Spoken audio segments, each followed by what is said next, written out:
بسم اللہ الرحمن الرحیم۔ السلام علیکم۔ آن لائن کلاسز میں آج ہم جماعت دوہم کی اردو کی کتاب میں سے جو سبق پڑھیں گے اس کے رائٹر ڈپٹی نذیر احمد کے پوتے شاہد احمد دہلوی ہیں،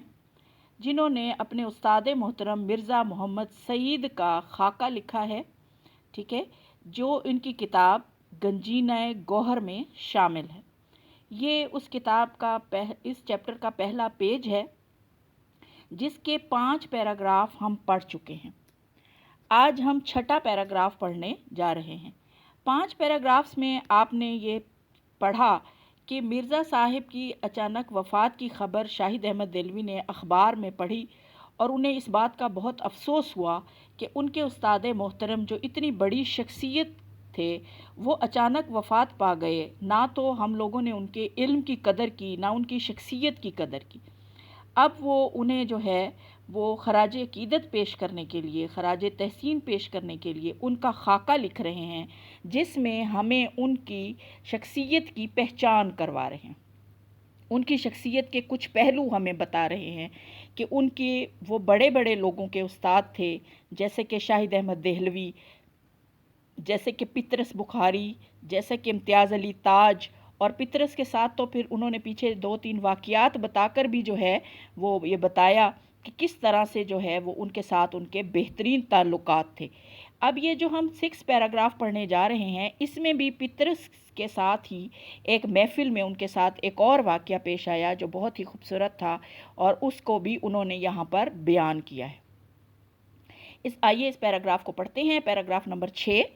جنگ کے زمانے میں حسن اتفاق سے دلی میں لاہور کے بیشتر ادیب اور شاعر ریڈیو میں یا دوسرے سرکاری محکموں میں جمع ہو گئے تھے۔ پیچھے آپ کو بتایا تھا کہ پطرس بخاری جو ہے وہ آل انڈیا ریڈیو کے ڈائریکٹر جنرل تھے، تو ان کے جو ہے وہ ان کے پاس بہت سے لوگ جو ہے ادبی لوگ جو ہے جمع ہوتے تھے۔ پطرس کی تحریک پر ایک محدود تحریک کہتے ہیں بیٹا آمادہ کرنا، راضی کرنا، کسی کام پر اکسانا، ٹھیک ہے، ایک محدود ادبی حلقہ قائم کیا گیا، یعنی ادب سے تعلق رکھنے والے لوگوں کی ایک محفل قائم کی گئی، جس میں ڈاکٹر تاثیر، فیض احمد فیض، حامد علی خان، حمید احمد خان، چراغ حسن حسرت، محمود نظامی، غلام عباس اور انصار برنی وغیرہ شریک کیے گئے تھے۔ یہ بیٹا حلقہ جو ہے ان لوگوں پر مشتمل تھا، اور کچھ اور لوگ بھی شامل تھے اس میں۔ یہ اس پیج کے حاشیے کے نیچے ان تمام ناموں کی تفصیل جو ہے وہ دی ہوئی ہے کہ یہ کون تھے۔ ظاہر ہے کہ سب ادبی لوگ تھے، ادب سے تعلق رکھنے والے لوگ تھے، اور کس کس محکمے سے تھے یہ نیچے جو ہے وہ حاشیے کے نیچے موجود ہے۔ آپ نے یہاں سے تیار کرنا ہے، کیونکہ حاشیے کے نیچے جتنے بھی ناموں کی یا کسی بھی چیز کی وضاحت آتی ہے، اس میں سے MCQs لازمی بنتے ہیں، ٹھیک ہے، یہ آپ نے خیال رکھنا ہے اور ان کو بہت اچھے طریقے سے تیار کرنا ہے۔ ہر مہینے اس کا ایک جلسہ ہوتا تھا، کس کا؟ جو ایک ادبی حلقہ بنایا گیا تھا، اس کا ہر مہینے ایک جلسہ منعقد کیا جاتا تھا، ٹھیک ہے، جو کہ کبھی ڈاکٹر تاثیر کے گھر پر اور کبھی پطرس کے گھر پر ہوتا تھا۔ اس جلسے میں ایک محکمہ جو ہے، ایک مقالہ جو ہے ایسا ہوتا تھا جو کسی ادبی موضوع پر پڑھا جاتا تھا، یعنی پہلے سے اس مقالے کا موضوع جو ہے وہ چن لیا جاتا تھا کہ اگلے مہینے اس موضوع پر مقالہ لکھا جائے گا، مضمون لکھا جائے گا، اور سب اپنے اپنے مضامین اس ٹاپک پر لکھ کر لاتے تھے اور وہ ایک دوسرے کو سناتے تھے، اور اس پر بحث کی جاتی تھی، اس پر جو ہے تنقید کی جاتی تھی، اس کے اچھے برے پہلوؤں کو جانچا اور پرکھا جاتا تھا، ٹھیک ہے۔ ایک جلسے میں، یعنی اس طرح جیسے ہر ماہ ہوتا تھا، تو ایک دفعہ ایک جلسے میں محمود نظامی نے مقالہ پڑھا۔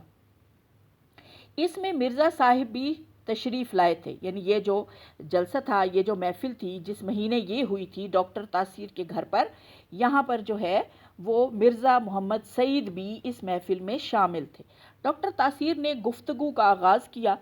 پطرس خاموش رہے، ٹھیک ہے۔ مرزا صاحب سے درخواست کی گئی کہ کچھ فرمائیں، یعنی آپ بھی کریں۔ ہر کوئی جو ہے وہ پھر رائے دیتا تھا، جتنے لوگ شامل ہوتے تھے وہ ان کے جو ایک شخص اپنا مضمون پڑھتا تھا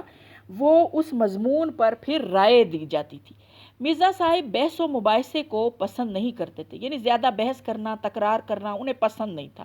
اس لیے بڑی محتاط رائے دیتے تھے، یعنی احتیاط کے ساتھ رائے دیتے تھے کہ کسی کا دل نہ دکھے، کسی کو برا نہ لگے، ایسی رائے دیتے تھے۔ انداز کچھ ایسا ہوتا تھا کہ نہیں یہ بات تو نہیں، مگر خیر ایسا بھی ہوتا ہے، یعنی ایک درمیانی سی رائے دیتے تھے،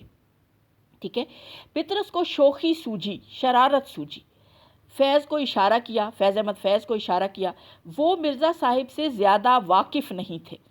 یعنی وہ پطرس جو ہے اپنے استاد محترم سے شرارت کرنا چاہتے تھے، لیکن ظاہر ہے کہ عزت اور احترام کی وجہ سے وہ شرارت بھی نہیں کر سکتے تھے، لیکن وہ مزاح تھوڑا سا کرنا بھی چاہ رہے تھے، تو انہوں نے فیض احمد فیض کو اشارہ کیا کہ آپ جو ہے وہ ان کو ذرا چھیڑیں، مرزا صاحب کو، یعنی اس مقالے پر جو کہ ہسٹری پر لکھا ہوا تھا کہ آپ کہیں کہ تم جو ہے وہ آپ کہیں کہ آپ رائے دیں اس پر، یا آپ ان کو کچھ ایسا کوسچن کریں جس سے مرزا صاحب چھڑ جائیں۔ اب چھڑ جائیں سے یہ مراد تھا کہ پطرس کی دو جو ہے وہ یہ بات کرنے کی ان کے دل میں دو وجوہات تھیں، ایک تو یہ کہ وہ تھوڑا سا ہنسی مذاق چاہ رہے تھے، اور دوسرا یہ کہ وہ اس بات کو سب لوگوں پر ثابت کرنا چاہتے تھے کہ ان کے استاد محترم جو ہے وہ کتنے زیادہ علم والے ہیں، ان کی علمیت کی کوئی حد نہیں ہے، کہ انہیں کسی ایک ٹاپک پر اگر چھیڑ دیا جائے تو پھر وہ اتنا کچھ بتا دیتے ہیں کہ سننے والا حیران رہ جاتا ہے۔ تو اس لیے انہوں نے جو ہے فیض احمد فیض کو کہا کہ مرزا صاحب کو چھیڑیں، اور وہ ان کی شخصیت سے زیادہ واقف نہیں تھے، اس لیے وہ جو ہے بات کاٹ کر فوراً شروع ہو گئے کہ کیا کہنے لگے کہ مرزا صاحب بات کر رہے تھے تو درمیان میں فیض نے کہا کہ یہ تو آپ کو معلوم ہی ہوگا کہ رومی تہذیب یونانی تہذیب کے بعد ابھری، ٹھیک ہے، یعنی انہوں نے جان بوجھ کر ایسا سوال کیا کہ ظاہر ہے رومی تہذیب جو ہے یونانی تہذیب کے بعد ابھری، یعنی وہ کہتے ہیں یہ تو آپ کو معلوم ہی ہوگا، یعنی ایسے انہوں نے انجان بن کر پوچھا کہ یہ ان سے اس طرح پوچھا جائے کہ پتہ نہیں ان کو معلوم بھی ہے کہ نہیں ہے، جبکہ وہ تو ایک علم کا سمندر تھے۔ وہ کہتے ہیں اتنا تو ان کا کہنا اور مرزا صاحب کا جلال میں آ جانا، غصے میں آ جانا، یعنی صرف انہوں نے اتنا سا فیض نے کہا کہ آپ کو پتہ ہے کہ کون سی تہذیب پہلے اور کون سی بعد میں، تو بس وہ کہتے ہیں اس کے بعد وہ کیا بولے کہ جی ہاں میں جانتا ہوں اور یہ بھی جانتا ہوں کہ، اس کے آگے جو ڈاٹس لگے ہوئے ہیں اس کا مطلب ہے کہ وہ بولتے چلے گئے، بتاتے چلے گئے، پھر کوئی حد نہیں تھی، نہ تو رومی تہذیب کا کوئی نقطہ رہا اور نہ ہی یونانی تہذیب کا کوئی نقطہ رہا، یعنی انہوں نے پھر دونوں تہذیبوں کی پوری ڈیٹیل کھول کر رکھ دی۔ وہ کہتے ہیں پرانی تہذیبوں کی تاریخ کا ایک دریا تھا کہ امڈا چلا آتا تھا، امڈا چلانا پانی کے بہاؤ کی تیزی جو ہوتی ہے اس کو کہتے ہیں، یعنی تیزی سے آنا، آگے آنا، سامنے آنا، تیز چلنا، یہ سارے معنی ہوتے ہیں، یعنی پھر تو ایسا لگتا تھا کہ پرانی تہذیبوں کا ایک دریا ہے اور وہ تیزی سے پانی کا بہاؤ جو ہے وہ جا رہا ہے، یعنی اس طرح بول رہے تھے وہ، اس طرح ان کے پاس نالج تھی۔ وہ کہتے ہیں اس دن مجھے بھی اندازہ ہوا، اب شاہد احمد دہلوی کہہ رہے ہیں جو کہ مصنف ہیں، وہ کہہ رہے ہیں کہ مجھے بھی یہ سن کر اندازہ ہوا کہ مرزا صاحب کے سینے میں علم کی کتنی دولت بھری پڑی۔ فیض پشیمانی سے، شرمندگی سے بار بار مرزا صاحب کی طرف دیکھتے تھے، یعنی انہیں شرم آ رہی تھی، اب وہ شرمندہ ہو رہے تھے کہ یہ میں نے کسے چھیڑ دیا، جتنا تو کسی کو بھی نہیں معلوم ہم سب لوگوں میں سے جتنا کہ مرزا صاحب کو معلوم ہے، ٹھیک ہے، اور وہ حیران تھے ان کے علم پر، اور پطرس دل ہی دل میں ہنس رہے تھے کہ دیکھا اسے کہتے ہیں علم کا سمندر، یعنی اب پطرس کو فخر محسوس ہو رہا تھا، وہ دل میں ہنس رہے تھے کہ تمام لوگوں پر ان کے استاد محترم کی دھاک بیٹھ گئی، تمام لوگ جو ہے وہ سمجھ گئے کہ ان کے استاد کتنے عظیم ہیں۔ وہ کہتے ہیں ہم سب دم بخود ساکت بیٹھے مرزا صاحب کو آنکھیں پھاڑے دیکھ رہے تھے، یعنی مصنف کہہ رہے ہیں ہم جتنے لوگ وہاں تھے ہم دم بخود بالکل خاموش، ساکت، رکے ہوئے، بغیر حرکت کے بیٹھے ہوئے تھے، اور ہم جو ہے وہ آنکھیں پھاڑے یعنی حیرت کے ساتھ مرزا صاحب کو دیکھ رہے تھے، یعنی ہم بت بن گئے تھے، گویا ان کے علم کو دیکھ کر ہم پر سکتہ طاری ہو گیا تھا۔ پطرس نے مرزا صاحب کے جلال کو، غصے کو ختم کرنے کے لیے فوراً چائے کا سامان رکھوانا شروع کیا، یعنی ان کی بات کا رخ موڑنے کے لیے جو ہے وہ انہوں نے چائے کا سامان رکھوا دیا کہ خدا خدا کر کے مرزا صاحب کا جلال رفع ہوا، غصہ جو ہے وہ ختم ہوا. یعنی ان کو ظاہر ہے کہ محفل کا رخ انہوں نے بدل دیا کہ اب جو ہے وہ کھانے پینے کا وقت ہو گیا، چلیں جی کھاتے ہیں. یعنی اس طرح سے انہوں نے مرزا صاحب کے ذہن کو دوسری طرف موڑا، ورنہ مرزا صاحب تو بولتے ہی جا رہے تھے. یعنی اس کا یہ مطلب نہیں ہے کہ وہ بہت زیادہ بولتے تھے، اس کا مطلب ہے کہ ان کے پاس اتنا علم تھا کہ انہیں اگر ایک ٹاپک پر چھیڑ دیا جاتا تو پھر اس ٹاپک کا کوئی نقطہ نہیں بچ جاتا تھا جس کی وہ وضاحت نہ جانتے ہوتے یا وضاحت نہ کر دیتے. ٹھیک ہے بیٹا، یہ آپ کا پیراگراف نمبر 6 تھا. اب آپ اس پیراگراف کے یہ الفاظ معنی ہیں، ان کو اپنی بک پر لکھ لیجئے سکون کے ساتھ، اور اچھی رائٹنگ میں نیٹ کلین اپنی بک آپ نے ساتھ ساتھ تیار کرتی جانے ہیں تاکہ آپ کے پیپر میں یہ کام آ سکے. اب یہ بیٹا اس کا پیراگراف نمبر 7 ہے، یہ چھوٹا سا پیراگراف ہے، پیراگراف نمبر 7. ٹھیک ہے، یہ دیکھیے، مرزا صاحب گھنٹوں مطالعہ کرتے تھے. یہ پیراگراف اکثر اوقات جو ہے وہ پیپر میں بھی آتا ہے، اچھا پیراگراف ہے، تشریح بھی اس کی بہت اچھی ہو سکتی ہے. اور مرزا صاحب کی ایک خاص اس میں جو ہے وہ بات بتائی گئی ہے کہ وہ کس طرح کتابوں سے ان کا رشتہ کیا تھا. ٹھیک ہے، گھنٹوں مطالعہ کرتے تھے. ان کے کتب خانے میں، یعنی ان کی جو لائبریری تھی، کتابوں کا کمرہ تھا، اس میں ہر علم کی کتاب موجود تھی. یعنی تقریباً ہر علم کی کتاب انہوں نے اکٹھی کر رکھی تھی.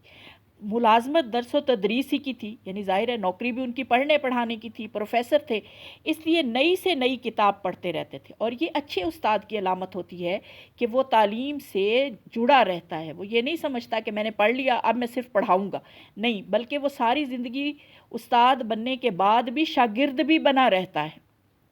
ٹھیک ہے، تو وہ پڑھتے رہتے تھے. فرماتے تھے اگر میں اتنا مطالعہ نہ کروں تو ان انگریزی افسروں کے آگے کیسے ٹھہر سکتا ہوں،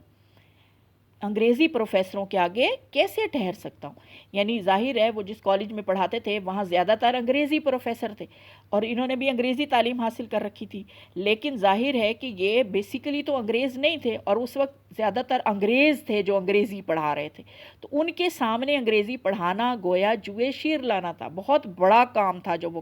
کرتے تھے. تو اس لیے وہ کہتے تھے کہ میں اتنا زیادہ بکس کا مطالعہ اسی لیے کرتا ہوں کہ کہیں میں تعلیم میں ان سے کمزور استاد نہ رہ جاؤں. میں اپنے جو ہے شاگردوں کو تعلیم پوری دینا چاہتا ہوں، پورا حق ادا کرنا چاہتا ہوں، اور ان پروفیسر سے مقابلے میں پیچھے نہیں رہنا چاہتا، اسی لیے میں پڑھتا ہوں.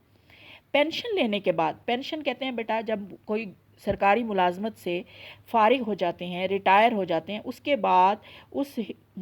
تنخواہ کا کچھ حصہ ان کو تا حیات ملتا رہتا ہے. گورنمنٹ ملازمین کو اس تنخواہ کو جو کہ ریٹائرمنٹ کے بعد ملتی ہے پینشن کہتے ہیں. وہ پینشن لینے کے بعد بھی ان کا واحد مشغلہ، ان کا شغل کیا تھا؟ مطالعہ کتب تھا. یعنی وہ تب بھی انہوں نے پڑھنا پڑھانا ترک کر دیا تھا، اس کے بعد بھی وہ ان کا جو واحد مشغلہ تھا وہ کتابیں پڑھنا ہی تھا.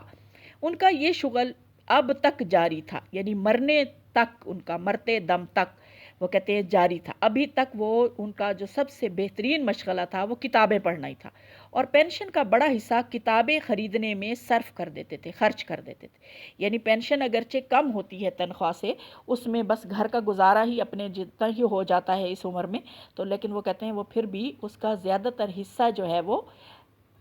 خرچ کرتے تھے کس پر؟ کتابیں خریدنے پر، اپنی پینشن کا زیادہ حصہ، کیونکہ اور کوئی شوق انہیں تھا نہیں. ٹھیک ہے، تو جو شوق تھا وہ اس کو پورا کرنے میں اپنی آمدنی جتنی بھی ہوتی تھی وہ لگا دیتے تھے. یہ بیٹا اس کا چھٹا پیراگراف ہے. ٹھیک ہے، اب یہ اس کے معنی ہیں، یہ آپ اچھی طرح بک پر لکھ لیجئے. رائٹنگ خوبصورت ہونی چاہیے، نیٹ لکھے ہوئے ہونے چاہیے، اور ساتھ ساتھ آپ کی بک ریڈی ہوتی جائے تاکہ تشریح کے لیے آپ کو الفاظ معنی کی کمی کا کوئی احساس نہ ہو.